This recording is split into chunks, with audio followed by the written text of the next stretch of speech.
Yang pertama, pengertian keterampilan berbahasa Indonesia dengan fokus menulis. Keterampilan menulis merupakan salah satu jenis keterampilan berbahasa yang harus dimiliki siswa. Menurut pendapat Saleh Abbas, keterampilan menulis adalah kemampuan mengungkapkan gagasan, pendapat, dan perasaan kepada pihak lain dengan melalui bahasa tulis. Ketepatan dalam pengungkapan gagasan harus didukung dengan ketepatan bahasa yang digunakan, kosakata, dan gramatikal serta penggunaan ejaan. Sedangkan menurut Haryadi dan Zamzani, keterampilan menulis karangan atau mengarang adalah menuangkan buah pikiran ke dalam bahasa tulis melalui kalimat yang dirangkai secara utuh dan jelas sehingga dapat dikomunikasikan kepada pembaca dengan berhasil. Tujuan pengajaran menulis terpadu adalah agar siswa dapat berkomunikasi dalam bahasa tulis sesuai dengan konteks pemakaian bahasa yang baik. Tujuan pembelajaran menulis di sekolah dasar.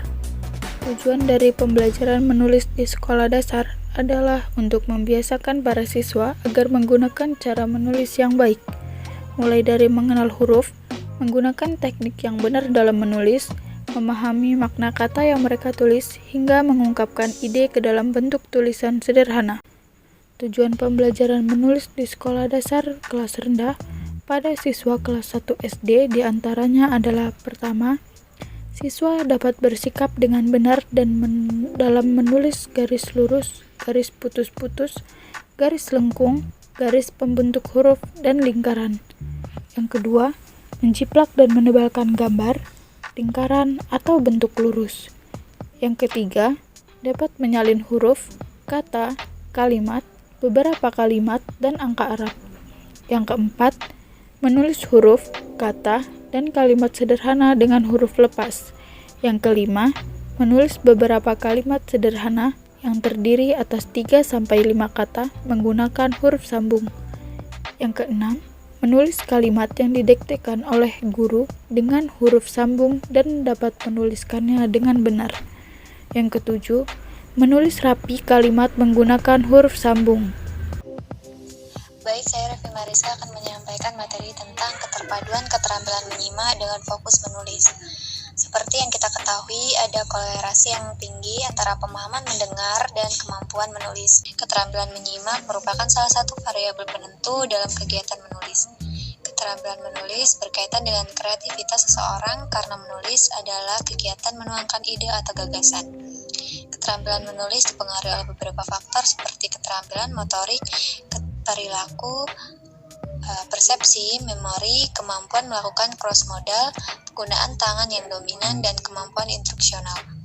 Adanya keterampilan, wawasan, dan informasi dapat menunjang proses menulis, dan semua keterampilan menulis tersebut akan meningkat apabila didukung oleh keterampilan menyimak dan membaca. 4. Keterpaduan keterampilan berbicara dengan fokus menulis. Berbicara dan menulis adalah keterampilan ekspresif atau produktif, dan keduanya sama-sama digunakan untuk menyampaikan informasi. Kegiatan berbicara ditunjang oleh kegiatan menulis, terutama untuk persiapan tertulis berupa referensi yang akan dibaca maupun konsep yang ingin disampaikan.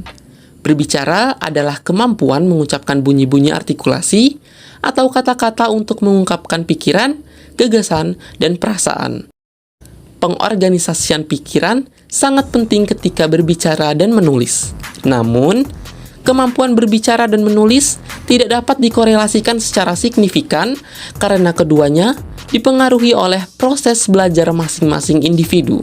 Karena keterampilan berbicara dan menulis memiliki hasil yang berbeda. Kegiatan membaca dapat meningkatkan keterampilan menulis. Kontribusi kegiatan membaca terhadap kegiatan pembelajaran menulis dapat diprediksi antara lain: 1. Menguasai kata dan konsep baru, frasa, dan penggunaan ejaan saat belajar membaca akan berkontribusi positif pada menulis. 2. Dalam penulisan tingkat lanjut, informasi yang diperoleh melalui membaca dapat menjadi sumber ide atau data bagi tulisan yang akan ditulis.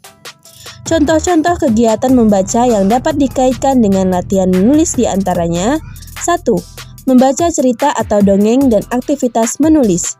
Yang kedua, membaca puisi dan aktivitas menulis. Yang ketiga, membaca dan menulis petunjuk, pengumuman, poster, iklan, dan surat. Yang terakhir, menulis rangkuman bacaan.